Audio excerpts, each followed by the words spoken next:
Harihara ವೀರಮಲ್ಲು release ಆಗಿದೆ. ತುಂಬಾ ವರ್ಷಗಳ ನಂತರ ಬೆಳ್ಳಿ ಪರದೆಗೆ ಪವನ್ ಕಲ್ಯಾಣ್. ಐತಿಹಾಸಿಕ ಕಥೆ, ಮೊಘಲರ ಆಡಳಿತ, ಕೊಹಿನೂರ್ ವಜ್ರ, ವೀರಮಲ್ಲು ರಾಬಿನ್ ಹುಡ್ ಸ್ಟೈಲ್, 250 ಕೋಟಿ ಬಜೆಟ್. ಈಗ ನಿಮ್ಮ ಸಮೀಪದ ಚಿತ್ರಮಂದಿರಗಳಲ್ಲಿ.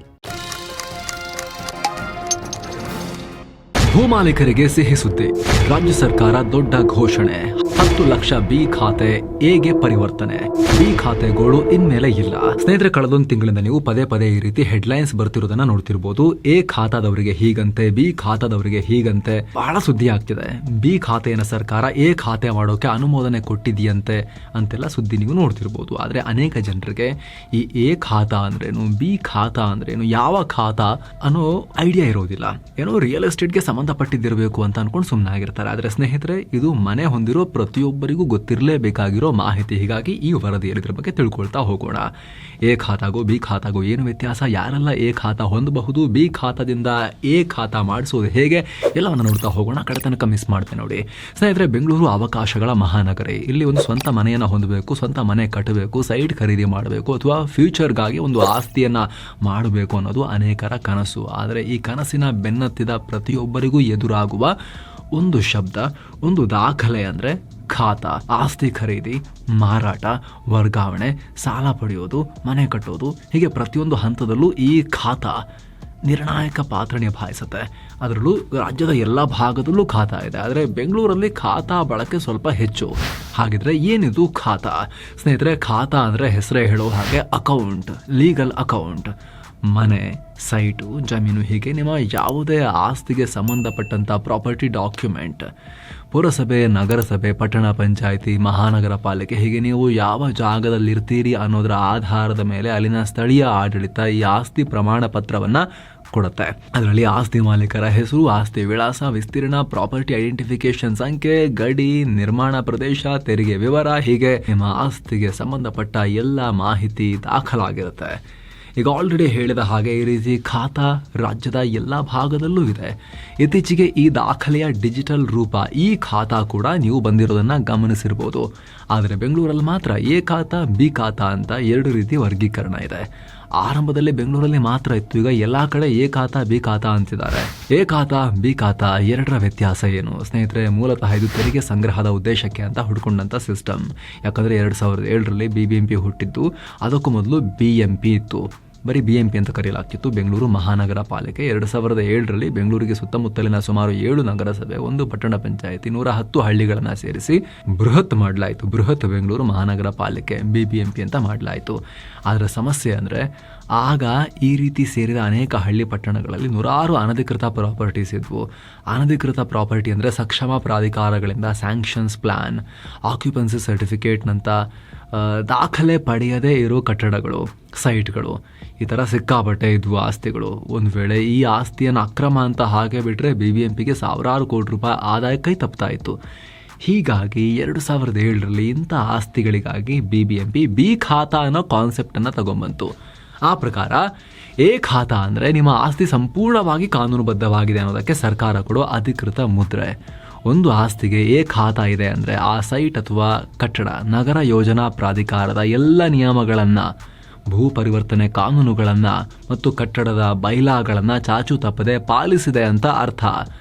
BBMP ಅಥವಾ ಸ್ಥಳೀಯ ನಗರಸಭೆ ಅಧಿಕೃತ ಮಾಲೀಕತ್ವದ ಪ್ರಮಾಣ ಪತ್ರವನ್ನು ಕೊಡುತ್ತೆ. ಎ ಖಾತಾ ಪ್ರಯೋಜನಗಳೇನು ಅಂತ ನೋಡಿದ್ರೆ ನಿಮ್ಗೆ ಆಲ್ರೆಡಿ ಗೊತ್ತಾಗಿರುತ್ತೆ. ಇಷ್ಟೆಲ್ಲ ಡಾಕ್ಯುಮೆಂಟ್ ಸರಿ ಇದೆ ಅಂತ ಹೇಳಿದ್ರೆ ನಿಮಗೆ ವ್ಯಾಪಾರ ಮಾಡೋಕ್ಕೆ ಟ್ರೇಡ್ ಲೈಸೆನ್ಸ್, ವ್ಯಾಪಾರ ಪರವಾನಗಿ ಸಿಗುತ್ತೆ, ಕಟ್ಟಡ ನಿರ್ಮಾಣಕ್ಕೆ ಈಸಿ ಪರ್ಮಿಷನ್ ಸಿಗುತ್ತೆ, ಬ್ಯಾಂಕ್ಗಳು ಈಸಿಯಾಗಿ ಸಾಲ ಕೊಡ್ತವೆ, ಆಸ್ತಿ ಖರೀದಿ ಮಾಡೋರು ಕೂಡ ಯಾವುದೇ ಡೌಟ್ ಇಲ್ಲದೆ ಖರೀದಿ ಮಾಡ್ತಾರೆ ನಿಮ್ಮ ಹತ್ರ. ಯಾಕಂದರೆ ಎ ಖಾತಾ ಆಸ್ತಿ ಮಾಲೀಕರು ಸರಿಯಾಗಿ ಟ್ಯಾಕ್ಸ್ ಕಟ್ಟಿದ್ದಾರೆ ಅಂತ ಕನ್ಫರ್ಮ್ ಮಾಡುತ್ತೆ, ಯಾವುದೇ ಬಾಕಿ ಉಳಿಸ್ಕೊಂಡಿಲ್ಲ ಅನ್ನೋದನ್ನು ಕೂಡ ಸೂಚಿಸುತ್ತೆ. ಹೀಗಾಗಿ ಆಸ್ತಿ ವರ್ಗಾವಣೆಗೂ ಕೂಡ ಅಷ್ಟೊಂದು ಸಮಸ್ಯೆ ಆಗಲ್ಲ. ವಿದ್ಯುತ್, ನೀರು, ಒಳಚರಂಡಿ ಸಂಪರ್ಕದಂಥ ಮೂಲಭೂತ ಸೌಕರ್ಯ ಪಡೆಯೋದು ಕೂಡ ಈಸಿ ಆಗುತ್ತೆ.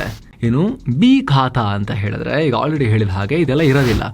ಸರ್ಕಾರ ಕೇವಲ ಟ್ಯಾಕ್ಸ್ ಕಲೆಕ್ಟ್ ಮಾಡೋದಕ್ಕೆ ಕೊಟ್ಟಿರೋ ಸರ್ಟಿಫಿಕೇಟ್ ಇದು. ಬಿ ಖಾತಾ ಹೊಂದಿರೋ ನಿವೇಶನ ಕಟ್ಟಡ ಅಪಾರ್ಟ್ಮೆಂಟ್ಗಳು ಕಾನೂನು ಬಾಹಿರ ಆಗಿರುತ್ತವೆ. ಕಾನೂನು ಬಾಹಿರ ಅಂತ ಹೇಳಿದ್ರೆ ನೀವು ನಾಳೆ ಡೆಮೋಲಿಷನ್ ಮಾಡಬೇಕು, ಒಡೆದು ಎಲ್ಲ ಮಾರ್ಬಿಡ್ಬೇಕು, ಅಯ್ಯಯ್ಯೋ ಅಂತ ಓಡೋಬೇಕು ಅಂತ ಅಲ್ಲ. ಎ ಖಾತಾ ಕಂಪೇರ್ ಮಾಡಿದ್ರೆ ಇಲ್ಲಿ ಅಷ್ಟು ನಿಯಮಗಳ ಪಾಲನೆ ಆಗಿರಲ್ಲ. ಬಿಲ್ಡಿಂಗ್ ಪ್ಲಾನ್ ಅಪ್ರೂವ್ ಆಗಿರೋದಿಲ್ಲ, ಅಪ್ರೂವ್ ಆದ್ರೂ ಪ್ಲಾನ್ಗೆ ತಕ್ಕಂತೆ ಕಟ್ಟಿರೋದಿಲ್ಲ, ನಗರಸಭೆಗೆ ಟ್ಯಾಕ್ಸ್ ಕಟ್ಟೋದು ಬಾಕಿ ಇರುತ್ತೆ. ಹೀಗೆ ನಿಮ್ಮ ಆಸ್ತಿಯಲ್ಲಿ ಕಾನೂನಿನ ಉಲ್ಲಂಘನೆಗಳು ಇದ್ದಾಗ ಸರ್ಕಾರ ಈ ಬಿ ಖಾತಾ ಸರ್ಟಿಫಿಕೇಟ್ ಕೊಡುತ್ತೆ. ಕೇವಲ ಆಸ್ತಿಯನ್ನ ಗುರುತಿಸಿ ತೆರಿಗೆ ಸಂಗ್ರಹಿಸೋದು ಮಾತ್ರ ಇದರ ಉದ್ದೇಶ. ಆದ್ರೆ ಈ ದ್ವಂದ್ವ ನಿಲುವನ್ನ ಗಮನಿಸಿ 2014ರಲ್ಲಿ ಕರ್ನಾಟಕ ಹೈಕೋರ್ಟ್ ಬಿ ಖಾತಾ ಆಸ್ತಿ ನೋಂದಣಿ ಮಾಡ್ಕೊಳ್ಳೋದನ್ನೇ ಇಲ್ಲೀಗಲ್ ಅಂತ ಹೇಳಿತ್ತು. ಹೀಗಾಗಿ ಅವಾಗಿನಿಂದ ಬಿ ಖಾತಾ ಆಸ್ತಿ ಹೊಂದಿರೋರು ಸಂಕಷ್ಟ ಫೇಸ್ ಮಾಡಬೇಕಾಯ್ತು. ಇಂಥವರಿಗೆ ಸರ್ಕಾರ ಯಾವುದೇ ಲೈಸೆನ್ಸ್ ಕೊಡಲ್ಲ, ಮನೆ ಕಟ್ಸೋಕೆ ಬ್ಯಾಂಕ್ ಸಾಲ ಸಿಗೋದು ಕೂಡ ಕಷ್ಟ, ಆಸ್ತಿ ಮಾರಾಟ ಅಥವಾ ವರ್ಗಾಯಿಸೋಕೆ ಸಾಧ್ಯ ಆಗಲ್ಲ ಈಸಿಯಾಗಿ, ಕಾನೂನು ತೊಡಕುಗಳನ್ನ ಫೇಸ್ ಮಾಡಬೇಕಾಗತ್ತೆ. ಯಾವುದೇ ಕ್ಷಣದಲ್ಲಿ ಕಾನೂನಿನ ಸಂಕಷ್ಟಕ್ಕೆ ಸಿಲುಕೋ ಅಪಾಯ ಇರುತ್ತೆ ಇವರಿಗೆ. ಬಿ ಖಾತಾಗಳಿಗೆ ಎ ಖಾತಾ ಮಾನ್ಯತೆ. ಎಸ್ ಸ್ನೇಹಿತರೆ, ಇಂಥ ಒಂದು ನಿರ್ಧಾರವನ್ನ ರಾಜ್ಯ ಸರ್ಕಾರ ಕೈಗೊಂಡಿದೆ. ಜುಲೈ 14ನೇ ತಾರೀಕು ರಾಜ್ಯ ಸಂಪುಟ ಸಭೆಯಲ್ಲಿ ತೀರ್ಮಾನ ಕೈಗೊಳ್ಳಲಾಗಿತ್ತು.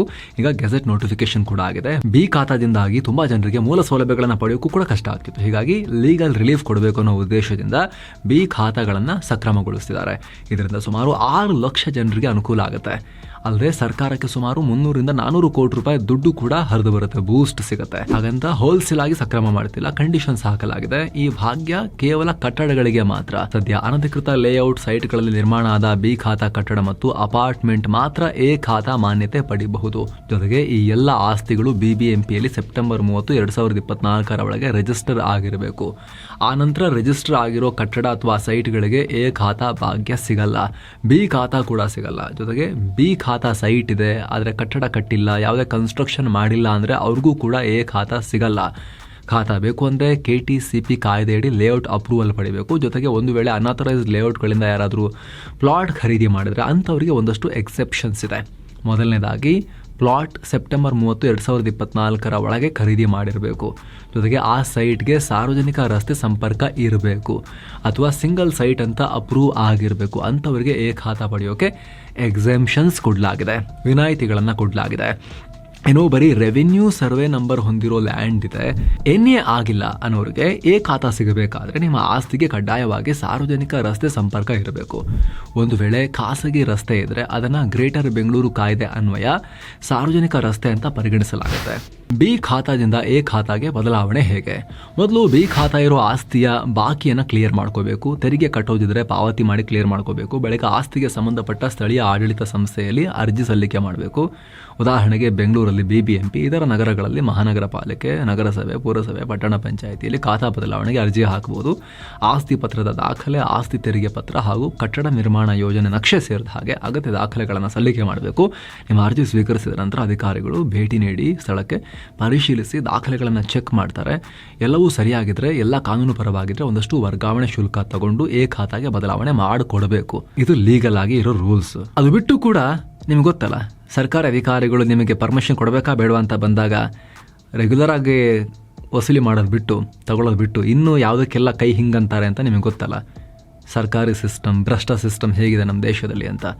ಸೊ ಎಲ್ಲರೂ ಅಂತ ಹೇಳಲ್ಲ ನಾವು, ಕೆಲ ಕಡೆ ಈ ರೀತಿಯ ಪ್ರಸಂಗಗಳಿಗೂ ಮಾನಸಿಕವಾಗಿ ನೀವು ರೆಡಿ ಆಗಿರಬೇಕಾಗತ್ತೆ. ಅದನ್ನು ಹೆಂಗೆ ಹ್ಯಾಂಡಲ್ ಮಾಡ್ತೀರೋ ನೋಡಿ ನಿಮಗೆ ಬಿಟ್ಟಿದ್ದು. ರಾಜ್ಯಾದ್ಯಂತ ಬಿ ಖಾತಾ ಆಸ್ತಿಗೆ ಎ ಖಾತೆ ಕೊಡೋ ಬಗ್ಗೆ ಚಿಂತನೆ. ಬೆಂಗಳೂರು ನಂತರ ಇದೀಗ ರಾಜ್ಯದ ಎಲ್ಲ ನಗರ ಸ್ಥಳೀಯ ಸಂಸ್ಥೆಗಳ ವ್ಯಾಪ್ತಿಯಲ್ಲಿನ ಬಿ ಖಾತಾ ಆಸ್ತಿಗಳಿಗೆ ಎ ಖಾತಾ ಅಥವಾ ಅದಕ್ಕೆ ಸಮನಾದ ಖಾತಾ ಕೊಡೋ ಕುರಿತು ಸರ್ಕಾರ ಚಿಂತಿಸ್ತಾ ಇದೆ. ಮುಂದಿನ ಸಚಿವ ಸಂಪುಟ ಸಭೆಯಲ್ಲಿ ಕುರಿತು ಪ್ರಸ್ತಾವನೆಯನ್ನು ಚರ್ಚೆಗೆ ತರುವ ಸಾಧ್ಯತೆಗಳಿವೆ ಅನ್ನೋ ಮಾಹಿತಿ ಇದೆ. ಸಚಿವ ಈಶ್ವರ್ ಖಂಡ್ರೆ ನೇತೃತ್ವದ ಸಚಿವ ಸಂಪುಟ ಉಪಸಮಿತಿಯಲ್ಲಿ ಈ ಕುರಿತು ದೀರ್ಘ ಚರ್ಚೆ ನಡೆದಿದೆ. ಶೀಘ್ರದಲ್ಲಿ ಸರ್ಕಾರಕ್ಕೆ ಶಿಫಾರಸು ಕೂಡ ಮಾಡಲಾಗುತ್ತೆ ಅಂತ ವರದಿಯಾಗಿದೆ. ಸೊ ಫ್ರೆಂಡ್ಸ್, ಇದಾಗಿತ್ತು ಎ ಖಾತಾ ಬಿ ಖಾತಾ ಅಂದರೆ ಏನು ಮತ್ತು ಖಾತಾ ವಿಚಾರದಲ್ಲಿ ಇತ್ತೀಚೆಗೆ ಸರ್ಕಾರ ತಗೊಂಡಿರೋ ಪ್ರಮುಖ ನಿರ್ಧಾರಗಳನ್ನು ಎಕ್ಸ್ಪ್ಲೇನ್ ಮಾಡೋ ಪ್ರಯತ್ನ. ನಿಮಗೆ ಏನಿಸುತ್ತೆ ಇದ್ರ ಬಗ್ಗೆ ಕಾಮೆಂಟ್ ಮಾಡಿ ತಿಳಿಸಿ. ಮತ್ತೆ ಭೇಟಿ ಆಗ್ತಿರೋಣ. ನಮಸ್ಕಾರ.